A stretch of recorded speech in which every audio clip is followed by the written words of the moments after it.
নবীজি লা ইলাহা ইল্লাল্লাহ বলার পর বললেন, আয়েশা মৃত্যুর খুব যন্ত্রণা। কি বললেন? আয়েশা মৃত্যুর খুব যন্ত্রণা। না সবাইয়াদাহু, হাতটা উপরে উঠাইলেন, উঠানোর পর বললেন আল্লাহুম্মা ফির রফিকিল আ'লা। এইভাবে হাত উঠায় বললেন, আল্লাহ সর্বশ্রেষ্ঠ বন্ধু সান্নিধ্যে আমি চলে যেতে চাই। এটা হলো মূল অনুবাদ। আল্লাহুম্মা ফির রফিকিল আ'লা, হে আল্লাহ ফির রফিকিল আ'লা মানে আমাকেও সর্বশ্রেষ্ঠ উত্তম বন্ধুর অন্তর্ভুক্ত করে নেন, মানে আল্লাহ আমি আপনার কাছেই চলে যেতে চাই।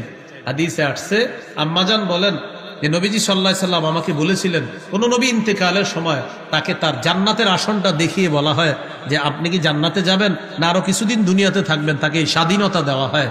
দেওয়ার পর ওই নবী যেটা ইচ্ছা গ্রহণ করতে পারে। তো আম্মাজান বলেন যে ওই নবীজি যখন বলেছিলেন এটা, যে তখন মনে হয় নবীজি তখন জান্নাত দেখতেছিলেন আর সেটাই গ্রহণ করেছেন। হ্যাঁ আল্লাহ আমি আপনার কাছে চলে যেতে চাই। এটা বলার পর মালাত ইয়াদুহু, হাতটা হেলে পড়লো জমিনে। আমি বুঝতে পারলাম আল্লাহ রাসূল বিদায় নিছে।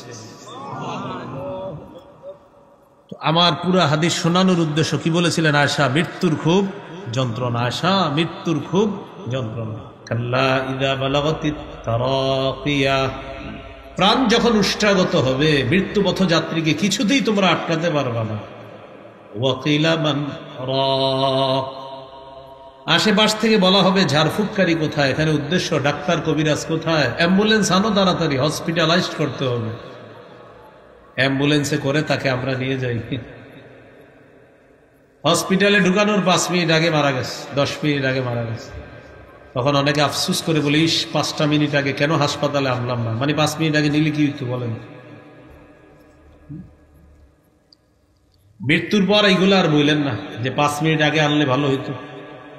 মৃত্যুর পর আর বললেন না ডাক্তার সাহেব আরো 10টা মিনিট আগে আসতে পারলেন না। মৃত্যুর শেষ আর কিছু বললেন না। তখন ইন্না লিল্লাহি ওয়া ইন্না ইলাইহি রাজিউন, নিশ্চয় আমরা আল্লাহর, আমরা সবাই আল্লাহর কাছে ফিরে যাব। এই দোয়া করবেন, আল্লাহুম্মা গফির লানা ওয়া লাহু ওয়ারহামহু ওয়ারহামনা মাআহু। আল্লাহ আমাদেরকে মাফ করেন, এই মৃত্যু ব্যক্তি যে তাকেও মাফ করে দেন। আল্লাহ তাকেও রহম করেন, তার সাথে সাথে আমাদেরকেও রহম করেন। দোয়া করেন, চোখে পানি আসবে ঠিক আছে, মুখে উল্টা পাল্টা কথা আসবে না, অন্তর ব্যতীত হবে এটাও ঠিক আছে। নবীজির সন্তান ইব্রাহিম রাদিয়াল্লাহু তাআলা তার ইন্তেকালের সময় নবীজি তার দিকে তাকিয়ে বললেন, ইন্নাল আইনা তাদমা। নবীজির চোখ থেকে পানি পড়তেছিল। নবীজি বললেন, চোখ অশ্রু প্রবাহিত হয়, চোখে অশ্রু প্রবাহিত হয়। ওয়াল কলবা ইয়াহজান, অন্তর ব্যতীত হয়। ওয়ালা নাকুলু ইল্লা মা ইয়ারদা রাব্বুনা, আমরা এমন কথা মুখে আনবো না যে কথা আমাদের রব পছন্দ করে না। রব অপছন্দ করে এমন কথা আমরা মুখে উচ্চারণ করব না। মৃত্যুবরণ করার পর অনেকে উল্টা পাল্টা কথা বলে। মালাকুল মাউতকে আর কারো ঘর দেখলো না, আমার ঘরটাই দেখলো, আর কারো ঘর ছিল না, নাউজুবিল্লাহ। এইসব কথা না বলা। মৃত্যুর পর অনেকে আমরা পোস্টারের মধ্যে লিখি উপরে, অমুকের অকাল মৃত্যুতে আমরা শোকাহত, তার বিদেহী আত্মার মাগফিরাত কামনা করছি। অমুকের অকাল মৃত্যুতে আমরা শোকাহত। তিনি কবে মরলে সঠিক কাল ছিল বলেন তো? অকাল মৃত্যুতে আমরা শোকাহত, কবে মরলে ঠিক ছিল? এই যে অকাল লেখলেন, অকাল লেখার অর্থ হলো সূরা আরফের 34, সূরা ইউনূসের 49, সূরা মুনাফিকুনের 11, সূরা জুমুয়ার 8 নম্বর, সূরা আনকাবুতের 57, সূরা আহজাবের 16 নম্বর আয়াত, সূরা আলী ইমরান 185 নম্বর আয়াতের উপর প্রশ্ন তোলা। আল্লাহ তো বলে দিয়েছে মৃত্যুর সময় নির্ধারিত। তাহলে অকাল মৃত্যু মানে যে এই কালে সঠিক হয়নি, তো কবে মরলে ঠিক ছিল বলেন? এই জন্য অকাল মুখ দিয়ে বলা যাবে না, অকাল লেখা যাবে না। কোথাও লেখা থাকলে এটা ভদ্রতার সাথে মুছে দিব আমরা। তাহলে কি শিখলাম আমরা? কেউ মৃত্যুবরণ করলে মুখে উল্টা পাল্টা কথা বলা যাবে না, চোখে পানি আসা ঠিক আছে, শোকাহত হওয়া ঠিক আছে, অন্তর ব্যতীত হওয়া এটাও ঠিক আছে, ইন্না লিল্লাহি ওয়া ইন্না ইলাইহি রাজিউন পড়া এটাও ঠিক আছে। ওমর ফারুক রাদিয়াল্লাহু তাআলা উনি যদি দেখতেন কারো মৃত্যুতে কেউ কান্না করে, কান্না করার সময় মুখ দিয়ে উল্টা পাল্টা কথা বলে, যদি দেখতেন মুখের ভিতর বালু ঢুকায় বসায় রাখতেন, কান্না করো মুখে যেন উল্টা পাল্টা কথা না আসে। বালু, বুখারীর বর্ণনা, বালু দিতেন মুখে, বালু। এক বর্ণনায় আসছে ইয়াদরিবু ফিহি বিল আসা, লাঠি দিয়ে মারতে নাই এমন করো কেন, উল্টাপাল্টা কথা বলো কেন, কান্না করো ঠিক আছে, উল্টাপাল্টা কথা বলবা না। নিশ্চয়ই তোমরা যে মৃত্যু থেকে পালিয়ে বেড়াও, মৃত্যু তোমাদের সাথে সাক্ষাৎ করবে। এই জন্য আমার আপনার মৃত্যু হয়ে যাবে, এটা কোনো সন্দেহ নেই। মৃত্যুর পর আমার আপনার নামটা সর্বপ্রথম সবাই ভুলে যাবে। আমার আপনাকে বলবে লাশ কোথায়, কি কোথায়, কয়টায় লাশ আসবে, কয়টায় জানাজা হবে, লাশ দাফন করবে কোথায়, কেউ আপনার নাম আর বলবে না। মানুষ সবাই বলবে লাশ কখন দাফন হবে। মৃত্যুর পর সর্বপ্রথম আপনার নামটাই মানুষ ভুলে যাবে। লাশের দাফন হবে, জানাজা যিনি পড়াবেন তিনিও আপনার নাম না বলে বলবে মাইয়েত, পুরুষ না মহিলা এটা বলবে আপনার সামনে। মাইয়েত মানে মৃত ব্যক্তি, বলবে ভাই আমাদের সামনে যে মাইয়েত, এই মাইয়েত হলো পুরুষ, অথবা বলবে নারী। চিন্তা করছেন সামান্য সময়ের ব্যবধানে আমার আপনার নামটি সবাই ভুলে গেল, নাম হয়ে গেল লাশ। মৃত্যু আসবে আমার আপনার সবার জীবনে, কোনো সন্দেহ নেই। এই গেল আজকের 1 নম্বর আলোচনা, মৃত্যু আসবে সবার জীবনে। 2 নম্বর আলোচনা, মৃত্যুর যন্ত্রণা আসবে আমাদের সবার কাছে। সূরা কফের 19 নম্বর আয়াতে আল্লাহ বলেন ওয়াজাআত সাকরাতুল মাউতি বিল হক, মৃত্যুর যন্ত্রণা সত্যি সত্যি সবার কাছে আসবে, সত্যি মৃত্যুর যন্ত্রণা আসবে। যালিকা মা কুনতা মিনহু তাহিদ, এই মৃত্যু থেকে তোমরা পালিয়ে বেড়াতে। মৃত্যুর যন্ত্রণা কাফেরের কাছেও আসবে, ইমানদারের কাছে আসবে, এমনকি নবীদের কাছেও এসেছে। সূরা আনআমের 93 নম্বর আয়াতে আল্লাহ বলেন ওয়ালাউ তারা ইযিজ যালিমুনা ফি গামারাতিল মাউত, নবী আপনি যদি জালেমদেরকে দেখতেন, এখানে জালেমদের উদ্দেশ্য কাফের, আপনি যদি কাফেরদেরকে দেখতেন মৃত্যুর যন্ত্রণায় কিভাবে তারা ছটফট করে, তাদের ছটফটানি যদি আপনি দেখতেন।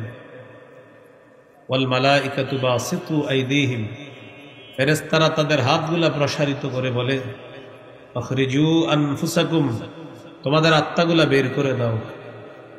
আল ইয়াউমা তুজজাউনা আযাবাল হুন, আজ তোমাদেরকে ভোগ করানো হবে লাঞ্ছনাদায়ক শাস্তি, অপমানজনক আযাব তোমাদেরকে ভোগ করানো হবে। বিমা কুনতুম তাকুলুনা আলাল্লাহি গায়রাল হক, এই অপরাধে যে তোমরা আল্লাহর ব্যাপারে মিথ্যা কথা বলতা, অসত্য কথা বলতা। ওয়া কুনতুম আন আয়াতিহি তাস্তাকবিরুন, আল্লাহর আয়াতগুলোর ব্যাপারে তোমরা অহংকার করতা। কাফেরদের কাছে মৃত্যু যন্ত্রণা, আমরা যারা ইমানদার আমাদের কাছেও মৃত্যুর যন্ত্রণা যখন আসবে, মুমূর্ষ অবস্থায় প্রাণ যখন উষ্টাগত হবে, আমি আপনি মৃত্যু পথযাত্রীর পাশে দাঁড়ায় থাকি, স্বজনরা আসে মৃত্যু পথযাত্রীকে বিদায় দেওয়ার জন্য, চারদিকে ফোন হয়, মনে হয় বাঁচবে না তোর বাবা, আস তাড়াতাড়ি আয়। সন্দেহের উপর ভিত্তি করে আমরা আসি। তো আল্লাহ তাআলা বলেন মৃত্যু পথযাত্রী তিনি যদি চলে যাওয়ার ফয়সালা আমি আল্লাহ করেই ফেলি, তোমরা সবাই মিলেও তাকে আর আটকাতে পারবে না। সূরা ওয়াকিয়া কম বেশি প্রতিদিন আমরা অনেক মুমিনরা তেলাওয়াত করি। সূরা ওয়াকিয়ার 83 থেকে 85 নম্বর আয়াতে আল্লাহ বলেন ফালাউলা ইযা বালাগাতিল হুলকুম ওয়া আনতুম হিনাইযিন তানজুরুন ওয়া নাহনু আকরাবু ইলাইহি মিনকুম ওয়ালাকিন লা তুবসিরুন,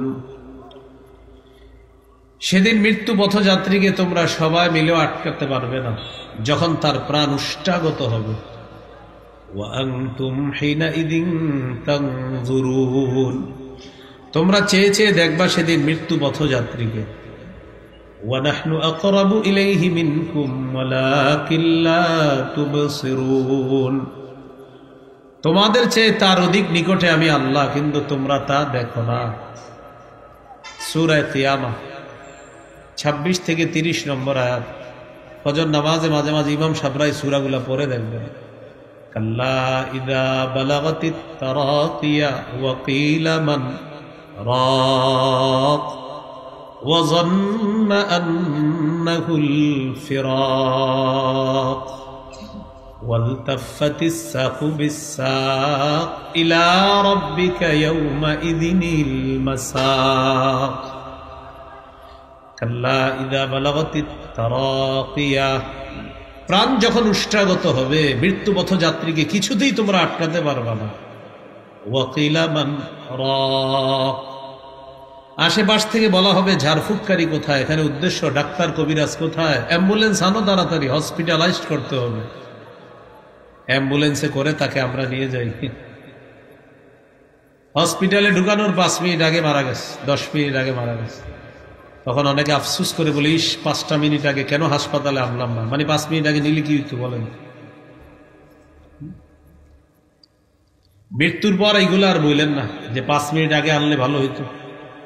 মৃত্যুর পর আর বললেন না ডাক্তার সাহেব আরো 10টা মিনিট আগে আসতে পারলেন না। মৃত্যুর শেষ আর কিছু বললেন না। তখন ইন্না লিল্লাহি ওয়া ইন্না ইলাইহি রাজিউন, নিশ্চয় আমরা আল্লাহর, আমরা সবাই আল্লাহর কাছে ফিরে যাব। এই দোয়া করবেন, আল্লাহুম্মা গফির লানা ওয়া লাহু ওয়ারহামহু ওয়ারহামনা মাআহু। আল্লাহ আমাদেরকে মাফ করেন, এই মৃত্যু ব্যক্তি যে তাকেও মাফ করে দেন। আল্লাহ তাকেও রহম করেন, তার সাথে সাথে আমাদেরকেও রহম করেন। দোয়া করেন, চোখে পানি আসবে ঠিক আছে, মুখে উল্টা পাল্টা কথা আসবে না, অন্তর ব্যতীত হবে এটাও ঠিক আছে। নবীজির সন্তান ইব্রাহিম রাদিয়াল্লাহু তাআলা তার ইন্তেকালের সময় নবীজি তার দিকে তাকিয়ে বললেন, ইন্নাল আইনা তাদমা। নবীজির চোখ থেকে পানি পড়তেছিল। নবীজি বললেন, চোখ অশ্রু প্রবাহিত হয়, চোখে অশ্রু প্রবাহিত হয়। ওয়াল কলবা ইয়াহজান, অন্তর ব্যতীত হয়। ওয়ালা নাকুলু ইল্লা মা ইয়ারদা রাব্বুনা, আমরা এমন কথা মুখে আনবো না যে কথা আমাদের রব পছন্দ করে না। রব অপছন্দ করে এমন কথা আমরা মুখে উচ্চারণ করব না। মৃত্যুবরণ করার পর অনেকে উল্টাপাল্টা কথা বলে। মালাকুল মাউতকে আর কারো ঘর দেখলো না, আমার ঘরটাই দেখলো, আর কারো ঘর ছিল না, নাউজুবিল্লাহ। এইসব কথা না বলা। মৃত্যুর পর অনেকে আমরা পোস্টারের মধ্যে লিখি উপরে, অমুকের অকাল মৃত্যুতে আমরা শোকাহত, তার বিদেহী আত্মার মাগফিরাত কামনা করছি। অমুকের অকাল মৃত্যুতে আমরা শোকাহত। তিনি কবে মরলে সঠিক কাল ছিল বলেন তো? অকাল মৃত্যুতে আমরা শোকাহত, কবে মরলে ঠিক ছিল? এই যে অকাল লেখলেন, অকাল লেখার অর্থ হলো সূরা আরফের 34, সূরা ইউনূসের 49, সূরা মুনাফিকুনের 11, সূরা জুমুয়ার 8 নম্বর, সূরা আনকাবুতের 57, সূরা আহজাবের 16 নম্বর আয়াত, সূরা আলী ইমরান 185 নম্বর আয়াতের উপর প্রশ্ন তোলা। আল্লাহ তো বলে দিয়েছে মৃত্যুর সময় নির্ধারিত। তাহলে অকাল মৃত্যু মানে যে এই কালে সঠিক হয়নি, তো কবে মরলে ঠিক ছিল বলেন? এই জন্য অকাল মুখ দিয়ে বলা যাবে না, অকাল লেখা যাবে না। কোথাও লেখা থাকলে এটা ভদ্রতার সাথে মুছে দিব আমরা। তাহলে কি শিখলাম আমরা? কেউ মৃত্যুবরণ করলে মুখে উল্টা পাল্টা কথা বলা যাবে না, চোখে পানি আসা ঠিক আছে, শোকাহত হওয়া ঠিক আছে, অন্তর ব্যতীত হওয়া এটাও ঠিক আছে, ইন্না লিল্লাহি ওয়া ইন্না ইলাইহি রাজিউন পড়া এটাও ঠিক আছে। ওমর ফারুক রাদিয়াল্লাহু তাআলা উনি যদি দেখতেন কারো মৃত্যুতে কেউ কান্না করে, কান্না করার সময় মুখ দিয়ে উল্টাপাল্টা কথা বলে, যদি দেখতেন মুখের ভিতর বালু ঢুকায় বসায় রাখতেন, কান্না করো, মুখে যেন উল্টাপাল্টা কথা না আসে। বালু, বুখারীর বর্ণনা, বালু দিতেন মুখে, বালু। এক বর্ণনায় আসছে ইয়াদরিবু ফীহি বিল আসা, লাঠি দিয়ে মারতে নাই, এমন করো কেন? উল্টাপাল্টা কথা বলো কেন? কান্না করো ঠিক আছে, উল্টাপাল্টা কথা বলবো না। তাহলে মৃত্যু পথযাত্রীকে কিছুতে আমরা আটকাতে পারবো না। কেউ মৃত্যুবরণ করার পর উল্টাপাল্টা কথা আমরা মুখে আনবো না। আল্লাহ আমাদেরকে হেফাজত করে। এই গেল মৃত্যুর যন্ত্রণা। মৃত্যুর যন্ত্রণা রাসূলুল্লাহ সাল্লাল্লাহু আলাইহি সাল্লামের কাছে এসেছে, নবীজিও বলেছেন। সহিহ বুখারীর বর্ণনা 4449 নম্বর হাদিস, 4449 কত হয়? 4449। আয়েশা সিদ্দিকা রাদিয়াল্লাহু তাআলা আনহার বর্ণনা, তিনি বলেন, ইন্না মিন নিআমিল্লাহি আলাইয়া, আল্লাহর নিয়ামত আমার ব্যাপারে, আমার উপর আল্লাহর নিয়ামত অনেকগুলা, নিয়ামতের মধ্যে উল্লেখযোগ্য দুটি নিয়ামত হলো এই, আন্না রাসূলুল্লাহি সাল্লাল্লাহু আলাইহি ওয়াসাল্লাম তুওফিয়া ফি বাইতি ওয়া ফি ইয়াউমি ওয়া বাইনা সাহরি ওয়া নাহরি, আমার উপর আল্লাহর অনুগ্রহ, নবী আমার ঘরে, আমার দিনে, আমার থুতনিটার নিচে আল্লাহ রাসূল সাল্লাল্লাহু আলাইহি সাল্লামের মাথা মুবারক ছিল, আমার ঘরে, আমার দিনে, আমার শরীরের সাথে হেলান দেওয়া ছিলেন আল্লাহ রসুল সাল্লাল্লাহু আলাইহি সাল্লাম, ওই অবস্থায় রসুল ইন্তেকাল করছে। এটা একটা নেয়ামত। আরেকটা নেয়ামত, আন্না রাসূলুল্লাহ সাল্লাল্লাহু আলাইহি ওয়াসাল্লাম ওয়া আন্নাল্লাহা জামা বাইনা রিকি ওয়া রিকিহি ইনদা মাউতিহি। রাসূলুল্লাহ সাল্লাল্লাহু আলাইহি সাল্লামের ইন্তেকালের সময় আমার থুতু আর নবীর থুতু মোবারক আল্লাহ একত্রিত করে দিয়েছেন। এটা কিভাবে করলেন? দখল আলাইহি আব্দুর রহমান ইবনে আবি বকর সিদ্দিক রাদিয়াল্লাহু তাআলা আনহুমা। আমার ভাই আবু বকর সিদ্দিক রাদিয়াল্লাহু তাআলা আনহুর সন্তান আব্দুর রহমান। তো আব্দুর রহমান যদি আবু বকর সিদ্দিক রাদিয়াল্লাহু তাআলা আনহুর সন্তান হয়, আম্মা জানের কি হবে? ভাই। আমার ভাই আব্দুর রহমান ঘরে ঢুকলেন, ওয়া আনা মুসনিদাতুন রাসূলুল্লাহ সাল্লাল্লাহু আলাইহি ওয়াসাল্লাম, আমি নবীজিকে আমার সাথে হেলান দিয়ে অবস্থায় রেখেছিলাম। তো আমার ভাই ঘরে ঢুকলেন, ওয়া বিয়াদিহি আস-সিওয়াক, আমার ভাইয়ের হাতে একটা মেসওয়াক ছিল। রাসূলুল্লাহ সাল্লাল্লাহু আলাইহি সাল্লাম মেসওয়াকের দিকে তাকিয়ে রইলেন এইভাবে। আমি রাসূলুল্লাহ সাল্লাল্লাহু আলাইহি সাল্লামকে জিজ্ঞাসা করলাম, আকুযুহু লাকা ইয়া রাসূলুল্লাহ, হুজুর মেসওয়াকটা কি আপনাকে এনে দিব? মানে নবী মেসওয়াকের দিকে তাকায় আছে। আমি বললাম, আমি কি মেসওয়াকটা আপনাকে দিব? কথা বলতে কষ্ট হচ্ছিল। তখন নবীজি ফাশারা বিরাসিহি নাআম, মাথা নাড়িয়ে বললেন, হ্যাঁ মেসওয়াকটা দাও। ফাখাসতুহু, মেসওয়াকটা আমি নিলাম। নেওয়ার পর ফাতানাওয়ালতুহু, মেসওয়াকটা আল্লাহ রাসূলকে আমি দিলাম। ফাশতাদ্দা আলাইহি, রাসূলুল্লাহ সাল্লাল্লাহু আলাইহি ওয়াসাল্লাম যখন মেসওয়াক করবেন, মেসওয়াকের একটা অংশ নরম থাকা লাগে। নরম না থাকার কারণে শক্ত জায়গাটা দিয়ে মেসওয়াক করতে আল্লাহ রাসূলের কষ্ট হচ্ছে। নবীজিকে আমি জিজ্ঞাসা করলাম, উলাইয়িনুহু লাকা ইয়া রাসূলুল্লাহ, হুজুর আমি কি মেসওয়াকটা নরম করে দিব? মাথা নাড়িয়ে বললেন, হ্যাঁ মেসওয়াকটা নরম করে দাও। ফালাইয়ানতুহু, আমি মেসওয়াক নরম করলাম। এবার দেখেন, আমি যখন মেসওয়াক নরম করলাম, আমার দাঁতে নবীর মেসওয়াকটা আমি লাগাইলাম। ওই মেসওয়াকে আমার দাঁত লাগানোর কারণে, নরম করার কারণে আমার থুতু মেসওয়াকে লাগছে। এবার নবীজিরই দিলাম, নবীজি সাল্লাল্লাহু আলাইহি সাল্লাম মেসওয়াক করলেন। এবার নবীর থুতু মুবারক মেসওয়াকে লাগছে। মেসওয়াক নামক সুন্নতের বরকতে আমার আর নবীজির থুতু মুবারক মৃত্যুর সময় আল্লাহ তাআলা একত্রিত করে দিয়েছেন। তো এইভাবে আমার থুতু আর নবী, ভাই আওয়াজ বাড়ান না তো, মাইকম্যান ভাই আওয়াজ বাড়ে কেন তো বারবার? বাইরে আওয়াজ বাড়ান না তো। রাসূলুল্লাহ সাল্লাল্লাহু আলাইহি সাল্লামের স্ত্রী আয়েশা সিদ্দিকা রাদিয়াল্লাহু তাআলা, আওয়াজ কমান আওয়াজ বলছি কমাইতে। মানে এটা ওনারও দোষ নাই, সব আলোচকরা আওয়াজ বাড়াইতে বলে, কিন্তু পুরো উল্টা। আমি আওয়াজ যত কমাবেন এত দোয়া, আর আওয়াজ না কমালে কিন্তু মাইক খালি পিছনে নিব। আওয়াজ কমাইতে হবে। আওয়াজ বাড়ানোর তিনটা উপকারিতা বলেন, যদি কেউ পারেন। তিনটা উপকার বলেন। উপকার দুইটা বলেন কেউ পারলেন, একটা উপকার বলেন কেউ পারবেন না। আওয়াজ না বাড়ানোর 1000 উপকারিতা আমি বর্ণনা করতে পারি। ব্যাস এতটুকুই থাক। যতটুকু বললাম যে আওয়াজ বাড়ানোর উপকারিতা কেউ যদি পারেন আমার জানাবেন। কমানোর উপকারিতা কয়টা আছে আমি আপনার লিস্ট ধরাই দিন। আল্লাহ আমাদেরকে বুঝার তৌফিক দান করেন। আয়েশা সিদ্দিকা রাদিয়াল্লাহু তাআলা আনহা বলেন, আমার থুতু আর রাসূল সাল্লাল্লাহু আলাইহি সাল্লামের থুতু মুবারক আল্লাহ মেসওয়াক সুন্নত, এই সুন্নতের বদৌলতে আল্লাহ এক করে দিয়েছে। 5 ওয়াক্ত নামাজে আজকে সাধারণ জনগণ আছেন যারা 5 ওয়াক্ত নামাজে মেসওয়াক করছেন, এমন একজন আছেন না। 5 ওয়াক্ত নামাজে 5 ওয়াক্ত, আজকের 5 ওয়াক্ত নামাজে, হ্যাঁ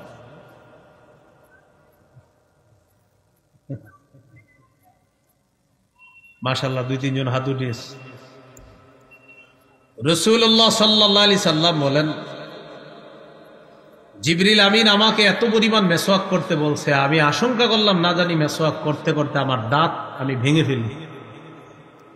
এত পরিমাণ আমাকে বলছে মেসওয়াক করার জন্য। নবীজি বলেন, আমি যদি আমার উম্মতের জন্য কষ্টকর মনে না করতাম, তাহলে প্রত্যেক সালাতের আগে মেসওয়াক করা তাদের জন্য অবধারিত করে দিতাম। এখান থেকে বোঝা যায় যে মেসওয়াক আমরা করাটা নবীজি সাল্লাল্লাহু আলাইহি সাল্লাম কতটা চাইতেন যে আমরা যেন মেসওয়াক করি। রাসূলুল্লাহ সাল্লাল্লাহু আলাইহি সাল্লাম ঘর থেকে যখন বের হইতেন মেসওয়াক করতেন, ঘরে প্রবেশ করার পর সর্বপ্রথম নবীজি মেসওয়াক করতেন। রাসূলুল্লাহ সাল্লাল্লাহু আলাইহি সাল্লামের সাহাবী আব্দুল্লাহ ইবনে ওমর রাদিয়াল্লাহু তাআলা আনহুমা বালিশের পাশে মেসওয়াক রাখতেন, ঘুম ভাঙলেই মেসওয়াক করতেন, আবার ঘুমায় গেছে, আবার ঘুম ভাঙছে, আবার মেসওয়াক করছেন। নবীজি বলেন, তোমরা মেসওয়াক করো, কোরআন পড়ার আগেও মেসওয়াক করবা। তোমরা যখন কোরআন পড়ো, তোমার তেলাওয়াতটা মুখ থেকে বের হয়, এই পড়াটা ফেরেশতার মুখ দিয়ে তার পেটে যায়। মেসওয়াকরত অবস্থায় তোমার দাঁতগুলা যেন এমন থাকে যে তুমি মেসওয়াক করেছো, ওই মেসওয়াকওয়ালা দাঁত দিয়ে যেন তোমার তেলাওয়াতটা বের হয়, আর সেই তেলাওয়াত যেন ফেরেশতা গিলতে পারে। রাসূলুল্লাহ সাল্লাল্লাহু আলাইহি সাল্লাম ইন্তেকাল করবে, এর আগে মেসওয়াকের দিকে তাকায় আছে এইভাবে। এই জন্য মেসওয়াক করা, আল্লাহ আমাদের সকলকে তৌফিক দান করেন। মেসওয়াক করবো তো ইনশাআল্লাহ। মেসওয়াক করবেন, 3 জায়গায় মেসওয়াক রাখবেন, গাড়ি, বাড়ি, কর্মস্থল। কয় জায়গায়? 3 জায়গায়, গাড়ি, বাড়ি, কর্মস্থল। গাড়িতে রাখবেন, বাড়িতে রাখবেন, কর্মস্থলে রাখবেন, এই 3 জায়গায় মেসওয়াক রাখবেন। আমি যেটা দিয়ে চলাফেরা করি আপনারা কেউ চেক করতে পারেন, এখন গিয়ে আমার সামনের যে সিটটা ওখানে 3টা মেসওয়াক আছে। কয়টা? কেউ নিয়েন না, আবার 3টা দিয়ে আমি করি, হ্যাঁ, ওখানে রাখা আছে, আপনি দেখতে পারেন গিয়ে। তো বলছিলাম মেসওয়াক করা, আল্লাহ তৌফিক দান করেন। রাসূলুল্লাহ সাল্লাল্লাহু আলাইহি সাল্লামের পাশে পানি রাখা, পানির মধ্যে হাত দিলেন, হাত দেওয়ার পরে এইভাবে মুছতেছে চেহারা, ইয়ামসাহু বিহিমা ওয়াজহা, চেহারা মুবারক মুছতেছে, মুছতে মুছতে বলতেছে, লা ইলাহা ইল্লাল্লাহ ইন্না লিল মাউতি সাকারাত। নবীজি বললেন, লা ইলাহা ইল্লাল্লাহ, এটা বলার পর বললেন, আয়েশা, মৃত্যুর খুব যন্ত্রণা। নবীজি লা ইলাহা ইল্লাল্লাহ বলার পর বললেন, আয়েশা, মৃত্যুর খুব যন্ত্রণা। কি বললেন? আয়েশা, মৃত্যুর খুব যন্ত্রণা। না সবাইয়াদাহু, হাতটা উপরে উঠাইলেন, উঠানোর পর বললেন, আল্লাহুম্মা ফির রফিকিল আ'লা। এইভাবে হাত উঠায় বললেন, আল্লাহ, সর্বশ্রেষ্ঠ বন্ধু সান্নিধ্যে আমি চলে যেতে চাই। এটা হলো মূল অনুবাদ। আল্লাহুম্মা ফির রফিকিল আ'লা, হে আল্লাহ, ফির রফিকিল আ'লা মানে আমাকেও সর্বশ্রেষ্ঠ উত্তম বন্ধুর অন্তর্ভুক্ত করে নেন, মানে আল্লাহ আমি আপনার কাছেই চলে যেতে চাই। হাদিসে আসছে, আম্মাজান বলেন যে নবীজি সাল্লাল্লাহু আলাইহি সাল্লাম আমাকে বলেছিলেন, কোন নবী ইন্তেকালের সময় তাকে তার জান্নাতের আসনটা দেখিয়ে বলা হয় যে আপনি কি জান্নাতে যাবেন না আরো কিছুদিন দুনিয়াতে থাকবেন, তাকে এই স্বাধীনতা দেওয়া হয়। দেওয়ার পর ওই নবী যেটা ইচ্ছা গ্রহণ করতে পারে। তো আম্মাজান বলেন, যে নবীজি যখন বলেছিলেন এটা, তখন মনে হয় নবীজি তখন জান্নাত দেখতেছিলেন আর সেটাই গ্রহণ করেছেন। হ্যাঁ আল্লাহ, আমি আপনার কাছে চলে যেতে চাই। এটা বলার পর মালাত ইয়াদুহু, হাতটা হেলে পড়লো জমিনে। আমি বুঝতে পারলাম আল্লাহ রাসূল বিদায় নিছে। আমার পুরা হাদিস শোনানোর উদ্দেশ্য কি বলেছিলেন? আয়েশা, মৃত্যুর খুব যন্ত্রণা, আয়েশা, মৃত্যুর খুব যন্ত্রণা। এটা হলো রাসূল সাল্লাল্লাহু আলাইহি সাল্লামের মৃত্যুর ব্যাপারে বিশুদ্ধ বর্ণনা। অসতর্কতা বশত হয়তো অনেকের মুখ থেকে এই মাইকে একটা অশুদ্ধ বর্ণনাও প্রকাশ পেয়েছে নবীজির মৃত্যুর ব্যাপারে, অসতর্কতা বশত। এই বর্ণনাগুলা কিভাবে আসছে? হয়তো কোনো বইয়ের মধ্যে লেখা ছিল, ওই বই হয়তো কেউ পড়েছে, পড়ার পর মাইকে বলে ফেলেছে, আর এটাই প্রকাশ পেয়ে গেছে, সমাজের মধ্যে ছড়ায় পড়ছে, আর আমরা ওইটাকে সত্য বলে মনে করে নিয়েছি। সেই ঘটনাটি হলো এই, যেমন অনেক সুন্দর করে বলা হয়, নবী ইন্তেকালের সময় মালাকুল মাউত আসছে, আসার পর মালাকুল মাউত আল্লাহর কাছ থেকে অনুমতি নিছে, আল্লাহ আমি কি যাবো আপনার হাবিবের কাছে? তো তিনি একজন গ্রাম্য ব্যক্তির রূপ ধারণ করে আসছে। কার রূপ? গ্রাম্য ব্যক্তির রূপ ধারণ করে আইসা বলতেছে, আমি কি যাব আপনার কাছে, আপনার নবীর কাছে আমি যাব? মালাকুল মাউত সাবধান, নবী অনুমতি না দিলে তুমি ঢুকবা না, আল্লাহ নাকি এগুলো বলছে। হ্যাঁ, তো পরে নাকি মালাকুল মাউত অনুমতি চাইছে, এই সেই লম্বা হিস্টোরি, আমি পুরাটা বলতে পারতেছি না, আর পুরাটা বলাই দরকার কি, ফাও ফাও। তো এরকম একটা হিস্টোরি শোনানো হয় যে মালাকুল মাউত এক গ্রাম্য ব্যক্তির রূপ ধারণ করে আসছে, এবং আপনারা হয়তো ইতিমধ্যে অনেক পানি ফেলাইছেন চোখের, যে আসলে এরকম টোটাল বর্ণনা একটা জাল বর্ণনা। হ্যাঁ, এই বর্ণনাটি জাল করেছেন পৃথিবীতে যিনি সর্বপ্রথম, তার নাম আব্দুল মুনিম ইবনে ইদ্রিস। কি নাম? আব্দুল মুনিম ইবনে ইদ্রিস নামে এক ব্যক্তি এই জাল বর্ণনাটি পৃথিবীতে সাপ্লাই দিয়েছে।